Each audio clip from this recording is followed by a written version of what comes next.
me up for success here. There you go. When he's already smiling, he's like, wow, I got to follow that. All right, Coach Pat of Ridgeview High School, come on up. Tell us what's going on. Thanks, Coach. Thanks for allowing me to come in and talk to you guys. You guys are getting me out of a little bit of a meeting that I've got right now, so I appreciate that. This time of year, it's pretty busy, like just saying. We have back-to-school trainings and all that stuff. So we're pretty much busy from 7 until about 3, and then we run out to the practice field and we practice from 3 to about 6:30, and that's when I get to deal with parents and all that good stuff till about 8, and then get home to my family and kids. So it's busy, but I appreciate this opportunity because I do get to step out of the building for a little bit. Go ahead and kind of fill you in since last time I was here talking to you guys last preseason. Our season last year, we had a lot of high expectations. You remember me talking to you guys. We had a big senior class. It was very successful the year before. And last year, we had a lot of adversity that hit our program. I want to say it was June, early June. Our best player was hit by a car and broke his femur, and he almost died. But his femur was the biggest injury that took time to recover from, so we didn't even get him back where the doctors would clear him until about the last third of the season, and he never was quite full strength. And so that we never really did recover from that. We leaned on that guy a lot. He's a real special player, and so you add that in with just the typical injuries and things like that, and then stepping up to play with the Ben schools as they came down from 6A to 5A. We had kind of a rough season as far as wins and losses go. But we were still able to do a lot of good things on the field and accomplish a lot. We were still a very competitive team. Besides Summit and then later on Wilson, we were the only team to hold the lead against Bend High late in the second quarter, which was something we were pretty proud of. Like, we really felt we could play with them, and we did for a while there. Off the field, the thing I'm probably the most proud with last year's group is every year the OSA comes out with the top 10 academic programs, and Summit High has been number 1 2 or 3 years in a row. Last year, I think we were 5th. You might be able to help me with this. We were 5th, and we were 0.01% behind Redmond High, which I'm not happy about. They beat us. They beat us just so barely. However, there's an asterisk because we had a teacher that I found out after that likes to give F's in the report card. Like, they give them a 0, and then as they turn stuff in throughout the trimester, their grade rises. And so we redid it afterwards. We would have finished 2nd, so technically we win. Okay. Technically we win. But no, I'm really proud of my kids for that. That's the 6 years we've been here at Ridgeview. We're going into year 6. Every year we've been in the top 10 academically in the state for football, which I'm really proud of. Our kids do a great job in the classroom. On top of that, we had four football players that are playing college football right now. The one I talked about, Eric, they got hit by the car. He's playing at Crown College in Minnesota. It's a Division III school. My quarterback is at Eastern Oregon. Right now, I believe he's number 3 on the depth chart, which is awesome. He's a true freshman. Our linebacker and tight end is playing at Willamette University. I just found out the other night that he actually might be starting this weekend as a true freshman, which is awesome. He's going to go down to LA and play in front of some people down there. And then our receiver is number 3 in the depth chart right now, playing for Western Oregon. So we had 4 kids that got to go on and play at the next level, which is awesome. Is that Jeremiah? Yes. You guys remember Jeremiah? He helped us out a ton with putting tables together and showing up for the prayer breakfast. Tall, curly hair. Yeah. Great kid. Amazing athlete. Absolutely amazing athlete. He actually came in, he had a morning practice yesterday, and then they weren't going to practice again before they left for their trip, I think tonight. So he came home yesterday to grab some stuff, and he stopped by the school, and we were talking to him and asking him, what's the difference in college football and high school football? And he's like, man, high school football, I was always the best athlete, so I actually can compete athletically, but he was like, they're so much smarter at that level as far as what they do. He said, here we have like 30 plays there, they've got like 600. He's like, yeah, I remember those days. So looking forward to this year. We lost a ton of seniors. I think we had 22 or 24 seniors last year. This year I only have 7, 2 of which have never played before. It's their first year playing football. Wow. But we've managed to go from 86 kids on our roster to 83. So we've continued to build the numbers. We'll have 3 teams again for 2 years in a row. Only the second time that's happened at Ridgeview since Ridgeview's been open, which I'm really excited about. We got some really, really good underclassmen. Our JV team last year, I want to say, was 6-3. Our freshmen, I think, were 6-3 or 7-2, 6-3, I believe. And the 8th graders last year, I think, only lost 1 game.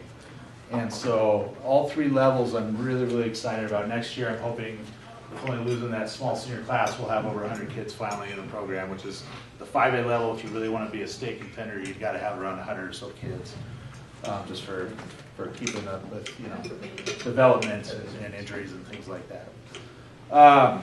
It's been a busy summer. We lift and work out 3 days a week for a good 2 hours. The guy that I have run the weight room in the summertime really gets after him. So I really feel like we're in great shape right now. We've done a ton of work and fundraising around the community. We did all the concerts at the fair, setting those up. We helped Duffy's out with some of their stuff. What else did we do this summer? We helped a gentleman on a farm who's needing some help, so we sent a group of kids out there to help with that.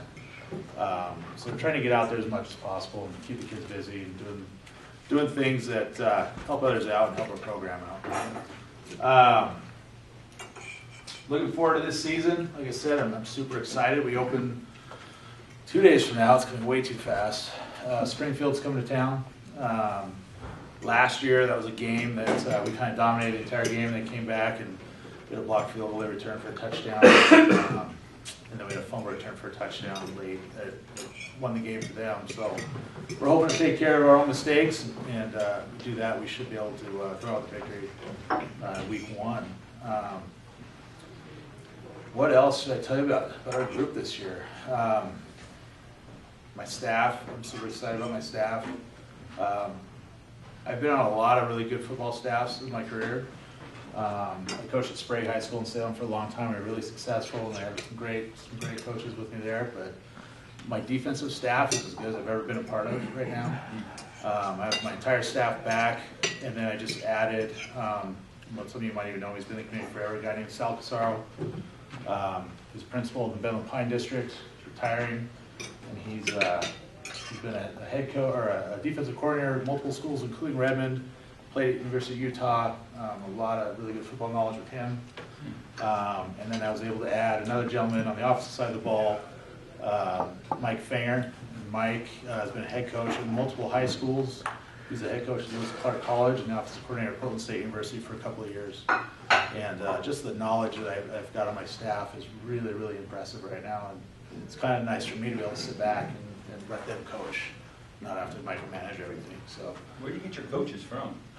People like John? Networking, a lot of networking. Okay.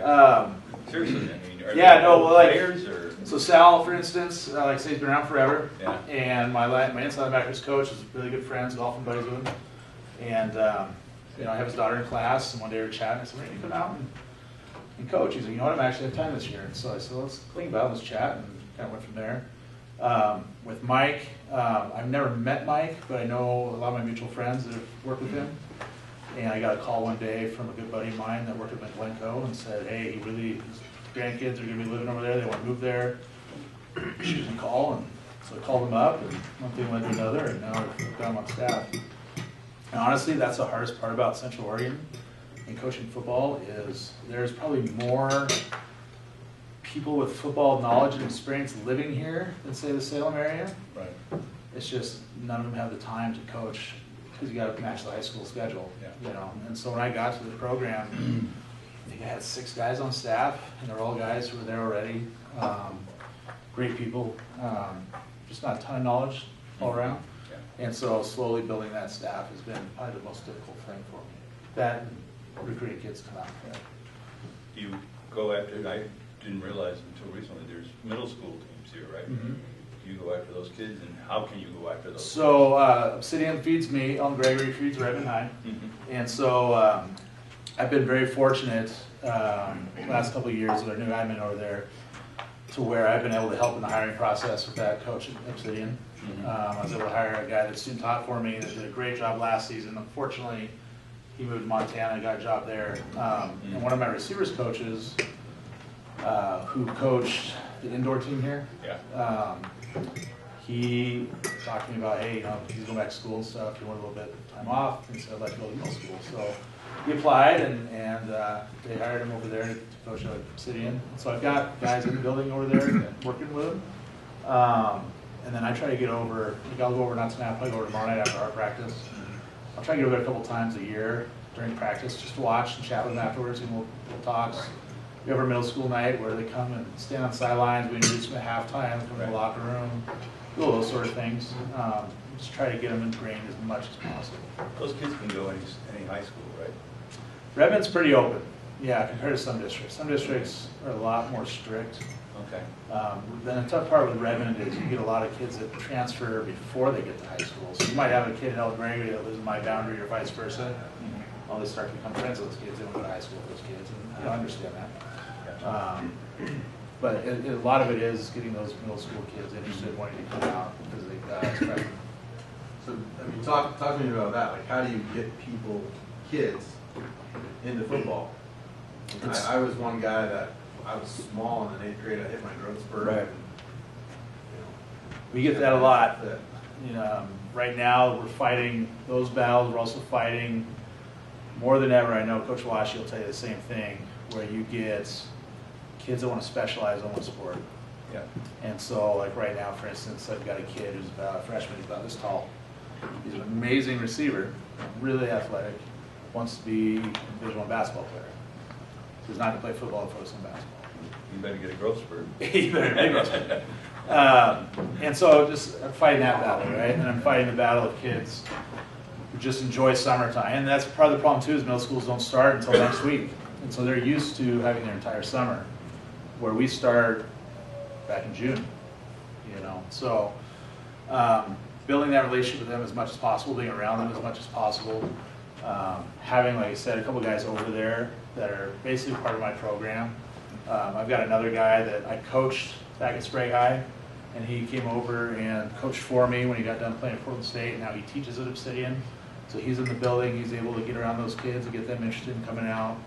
And just, you know, like I said, getting around them as much as possible. Going to see them play basketball, their wrestling matches, being over there as much as I can is the best way to do it. So that trend of like not, I mean, I played multi-sports. I think that was common. Was. Multi-sport stuff? Yeah. Yeah. Anymore. And that's what, you know, talk to any college coach in the country, they're going to ask you what their grade's like, what's their, you know, personality, behavior, and how many sports do they play, what sports do they play. And unfortunately, the whole club scene has really started to kind of ruin that. And football is a little bit different. Knock on wood, we don't have it here in Central Oregon. The Portland area, there's a ton of 7-on-7 clubs. And so they play 7-on-7 really almost year-round. And it leads to a lot of transferring and stuff. So there's a couple high schools in Portland that are kind of known for people just going to that school because they've all played together on these 7-on-7 teams. And hey, that coach is there, let's go there. Happens a lot. We don't have that over here, knock on wood, yet. But we do have it with, you know, baseball. We have more baseball leagues in Central Oregon than the rest of the state combined, I think. There's so many different baseball organizations here, it's ridiculous. We had youth baseball practice today at our school. And it's like, man, give me a break, you know. And so that hurts football because we get a lot of those kids. You know, share a story, I don't mind sharing this. One's a little upset about it. One of my better sophomores is supposed to start on Friday, came and told me just yesterday that his club team that he plays for is going to Seattle to watch the Husky football game this weekend, so he's going to miss our game on Friday night. So he wanted to go with his buddies to watch the Husky game with his club baseball team. Yeah, so stuff like that. That's not the club's fault, that's his fault. You're lucky to have him gone. Well, that's what I mean. It's parents, For real. it's You need to kick him off the coaches team for and make an there. It's example of like that. Going to a football game instead of playing? the hard part for me. Yikes. His dad is also our head baseball coach. I'm sorry, that kind of crap. It's instead of kicking him off team, he'll be a JV player this year. Is what. Whatever. So I'll see you on the football field, referee. I had a game for you last year, of course, too. I think a lot of the thing, too, I've always seen as an official, is parents' concern over head injuries and different things. And so we'll tackle real changes now while we're here kind of thing. Sure. Here. they had a statewide test on it this year, now it's a national rule. We're really trying to mitigate unnecessary contact like on defenseless players. So if you have a receiver going up for a ball, a linebacker or a defensive back can't just come in and lower the boom on them like they used to do in the past and everyone be all excited Right. seeing hits like that. There's really more of an emphasis on protecting a player, especially if they're defenseless, meaning that they're not in a position to defend themselves from a hit kind of thing. So that'll be a real big point of emphasis, not just for us, but throughout the state of Oregon this year. Right. And when you're talking about the 7-on-7 passing camps, when I was in Seattle, we saw those a lot. Yeah. A lot of those were used for recruiting purposes for the college level. And in Seattle, we saw it a lot because you had like University of Washington and all the other schools up there that sponsored those leagues as a way for recruiting skilled players. And that So- kind of stuff. Yes and no. Okay, So the 7-on-7 clubs love to push it as that, and they will get that's what you sponsored. hear anyway. Yes, they will get sponsored like by that. Yeah, I know a lot of college coaches, none of them will ever recruit off of 7-on-7. interesting. Yes. They will push it as recruiting stuff, and they'll take them on tours, you know, oh, hey, we're gonna go visit the University of Oregon. Yeah, And that's their way of saying, look, parents, we're getting your kids recruited, give us more money. right. And all you other kids come play for us because we're gonna get you exposure. Okay. The best way, and any coach will tell you this, college coach, not high school coaches, the best way to get recruited is to go to a couple what they call showcase camps, and to actually go to the university's Right. camp itself. Right. The 7-on-7, it's not real football. Okay. And so they totally understand that. Now, there might be It's some, like flag football, basically. right, there might be some coaches, like actually my old, he was my D coordinator, he's a coach at West Oregon now. When I saw him last, was in March, up at the coaches clinic in Portland. They did one of those where they hosted a 7-on-7 tournament. And I was like, Arm, dude, you're killing us. Like, because now people are thinking exactly what you're saying, like, this is how you get recruited. And he's like, they pay me a bunch of money to use our field, we come out, we throw our logo on it, you know? Big money. Yeah, Yeah. yeah. And so again, now all of a sudden people are interested in going to play Western Oregon because they've been on their campus, right? Right. So it's a way to get people into their campus, to get their brand, to see it, to be interested in it, but they're not going to say, hey, we're going to give you a scholarship because you did really well at that 7-on-7 tournament, if that makes sense. Yeah. Okay. So something that's a bit of a passion to me with all the issues with CTE and everything that's gone on. I played the sport, love the sport, and I wanted to continue. My boys are playing the sport and they're in tackle football. Information is out now that 57% reduction in head injuries from the Guardian cap from the NFL. And if you want to talk about increasing recruiting, one of the biggest obstacles is mothers and fathers that are scared of their kids getting head injuries, and rightfully so. And at the middle school level and below, I don't think it's really an issue. They don't have enough speed and power for that to be a problem. But if you want high school kids playing and you're talking about picking up another 20, I'm telling you. Well- and I offered to Redmond High last year to pay for Guardian caps, and they didn't take it. And Well, I I will offered say to yes. pay them for you. I'll pay them for you guys too. So here's the deal about, and both you kind of hit on this, and we were talking about getting kids out, right? Yep. I think it started to die down a little bit, the parent concern at the youth levels, but it was huge for a long time. It's maybe you aren't hearing it, but I hear it from friends that aren't letting their kids. Correct. No, there still is out there. Our youth numbers are starting to grow again, but for a long time they just slammed and they were super low. But they are starting to come back up. But so not only do you got to keep wanting to play, right, from elementary to middle to high school and all that stuff, and fighting against the different sports and the video games and everything else, then you have that component as well. The Guardian caps are awesome, absolutely amazing. We had them in my last high school. I really, really liked them. The reason that I don't have them right now is because I've had to fundraise to buy 130 brand new helmets for my program. Helmets are almost $500 a piece. Holy crap. And But if you come so, out and tell people and you have a special event and say, hey, we can reduce head injuries by over 57%, right.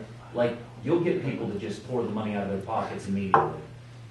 I don't want to get into I don't want to knock my school district by any means, but the funding for our program is literally nothing every year.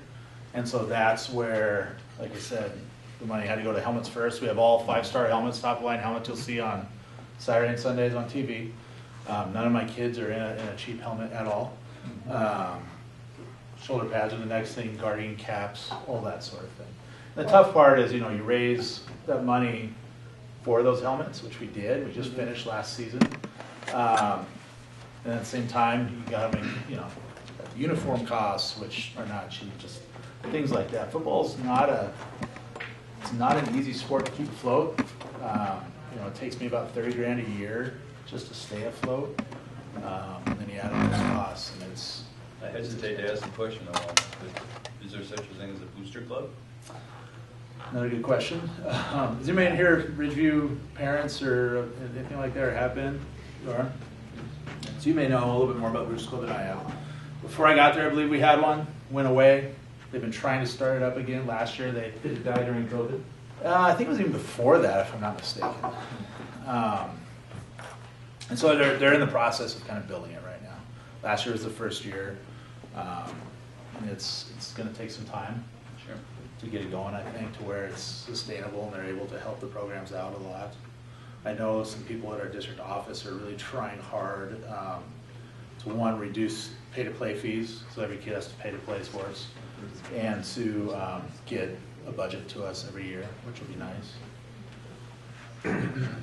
How much does it cost for a kid to play football?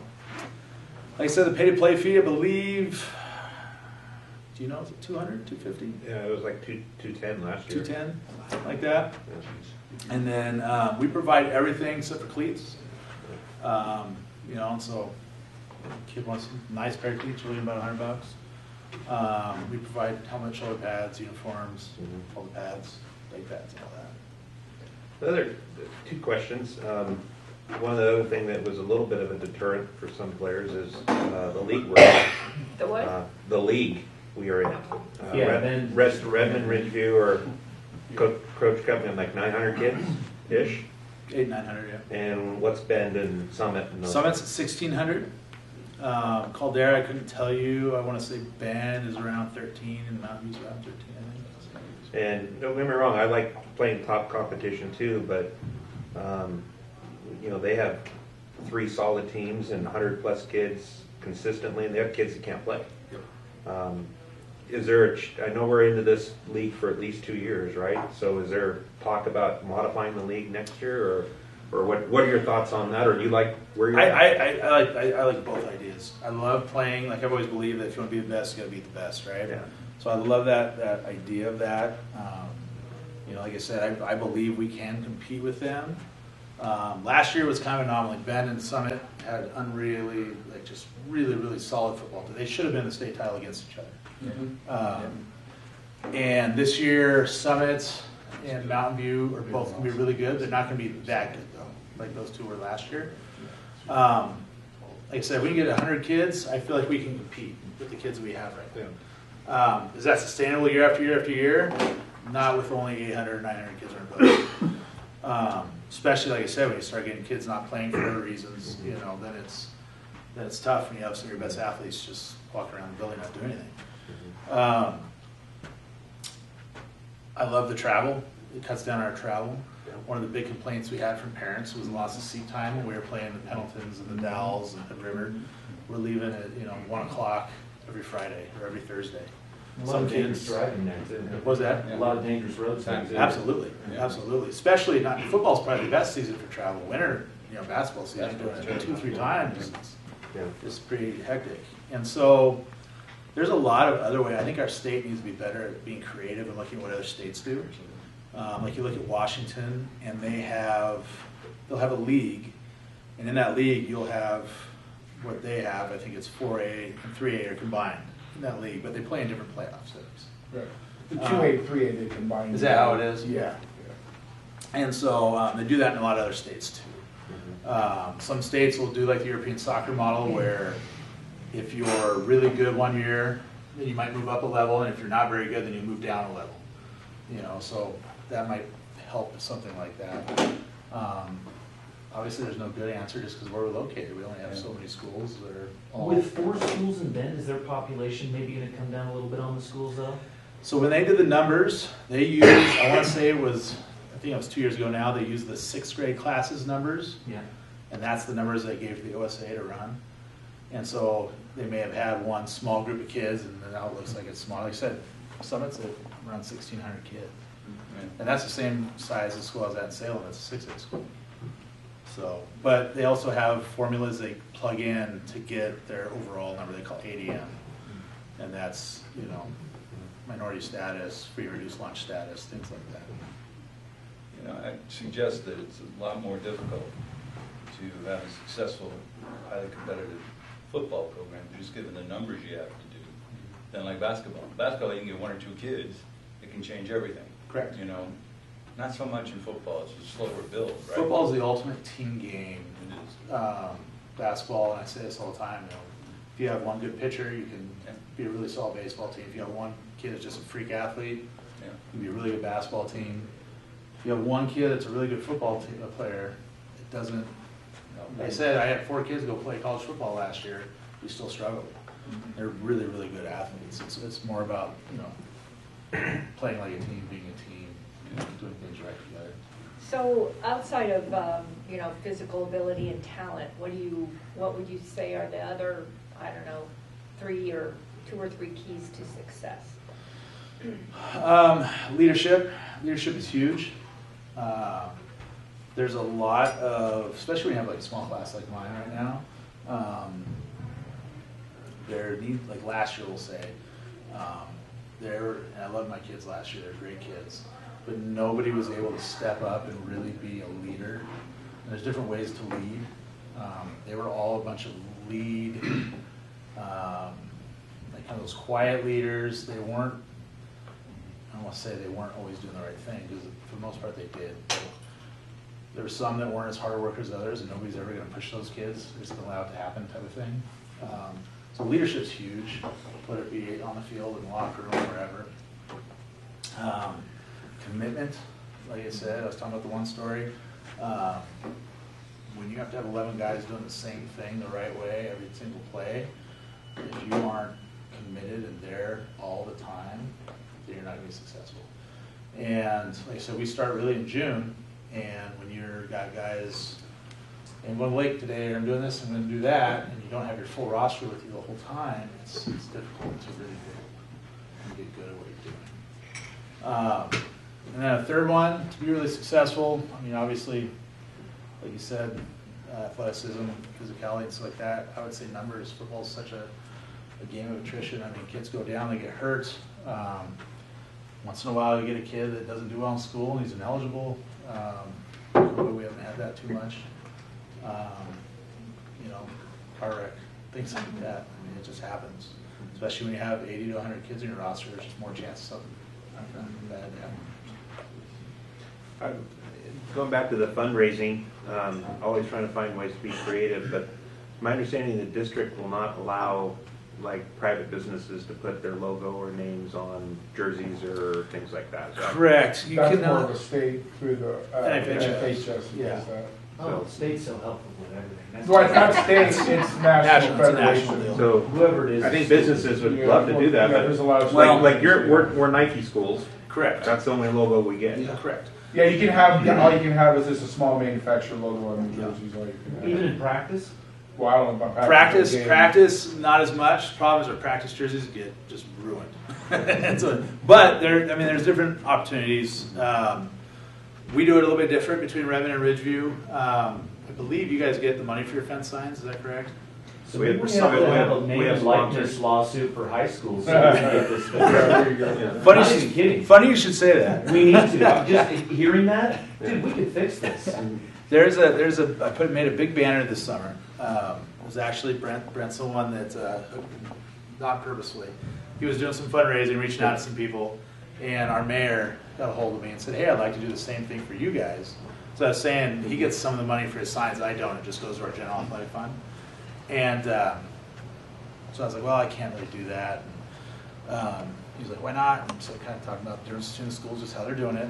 And he said, well, figure a way. And so I went and talked to my AD. And so I made this giant banner, and I put it on our stadium fence. And it's, Ridgeview football has our schedule and it has a couple sponsors. And then I put 2 of our seniors on there. And I didn't even think about the NIL deal. And first thing my one senior says is, that means you got to pay me now, right? I was like, how about I don't make you run an extra thing? there we go. Good. Yeah. But yeah, no, it was good. But yeah, just being creative in how we do things. And the question, I mean, it kind of gets back to what you said before. I've noticed a huge difference between my grandkids, my kids, and me when I played ball. I played 3 or 4 sports, no big deal. Did you get to this before? But especially when it comes to basketball now, with AAU teams and all that, if you got a good basketball player, you're almost requiring them to play year-round. Correct. And I always remember back in Wisconsin, we lived there, some of the best kids on the football team, even when they were going to a state championship kind of thing, there's 2 things they left for. Because they had a big basketball game, and they weren't over it with the basketball team yet. The other was the first day of Deer Hunters. You know, it's like, you're doing what? When you go to smaller schools, you still see it a lot. Yeah, absolutely. In a 1A, 2A school that everybody's Iron Man on football, you don't come off the field, Yeah. ever, and you play every sport. Yeah. And then when you're in the state playoffs one year, you're trying to figure out how to play basketball at the same time, Right. and everybody does it, because that's the only way You have to share. You have to share the kids as coaches, otherwise you can't survive. Yeah, all the way around. If Philomath, there's a number of kids that are doing 2 sports during the same season. Yeah. Oh, we had kids doing They're baseball doing and cross track country, very soccer. regularly. I mean, my granddaughter was playing softball and doing track. Yeah. The big thing is getting them involved. You know, That is true. there's more and more research being done and studies coming out about specialization and repetitive use injuries and things like that. Yeah.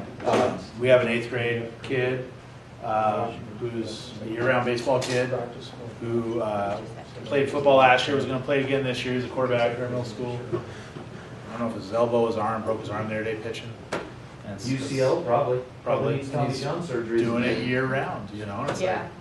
like, you need to give these kids a break. And, you know, unfortunately, a lot of people don't realize it until it's too late, you know. Pendleton had a really, really good pitcher last year, the year before. And he ended up having to get Tommy John's. He's going to Oregon State to pitch. And Corey. you know he is? Yeah. And they came to play us after he'd been hurt. I'm standing next to the fence watching the game, talking to this gentleman, ended up being his dad. And he told me that I made the biggest mistake. I pushed my kid way too hard. And now he's paying for it. He's not going to get a place in Or here. the too young and not developed physically. Or Correct. for muscle structure. Yeah. Well, and the club coaches are not always so amenable Nope. to the The problem high with school. club is that they are getting this, Yeah. and that's what drives Yeah. them. Yeah. Yeah, and they're not so accommodating of kids wanting to play for their high school They and come to high sometimes. school teams. Yeah, we have I don't know if there's any at Ridgeview, but I know there was a middle high school. You'd have girls that wouldn't play volleyball in high school, they would just play their club. Right, right. And their club coaches are kind of encouraging it. Right. Well, that's why I'm going to scholarship that way. Yeah. Right. No, they They're not can. going to come to my high school game, they're going to come. And that's the weird thing, every sport is so different when it comes to college recruiting. It really is. It is different. You know, football, like I said, it's about getting on campus in front of those coaches, seeing their film. You know, volleyball's club, basketball's kind of a mix. AAU, it's and- mostly yeah. AAU, I think. Yeah, really. so, Yeah, softball, it's about going to tournaments in Correct. the summer. yep. Yeah. Going back to the Booster Club comment, I think, were you referring to where it was Kevin Bryant was here and he was trying to do a district-wide No. booster that, remember we had that ESPN style Right. awards banquet type deal? No, it was, my understanding is we had a booster club before I got here, and then disbanded. And then last year, and I don't know if it had something to do with our administration or what, but last year, our new athletic director tried to bring one back and start it, and she did. It was just so small, they weren't really able to take off, you know, as quickly as they wanted to. And so they're still trying, they're still building. I know the president, she had seniors, and so she stepped down and finding somebody else to take her place, and that sort of thing. It's probably the best conversation we've had. with Yeah, the really, speakers, seriously. so I appreciate your content. Absolutely, man. I Thank appreciate you guys letting me talk. You probably got one of those All right. Sorry, little. Yeah, you're right. Thank you, Jeff. Yes, you're very much. Awesome. Okay. Thank you, guys. If you have any questions, shoot me an email. Appreciate It's a it. pad on the outside. Thank you, guys. So it looks. All right, thank you I'll all. see you around, I'm sure. Oh, yeah, sure. Just stop that. Yeah, Ted Jones, that's not much.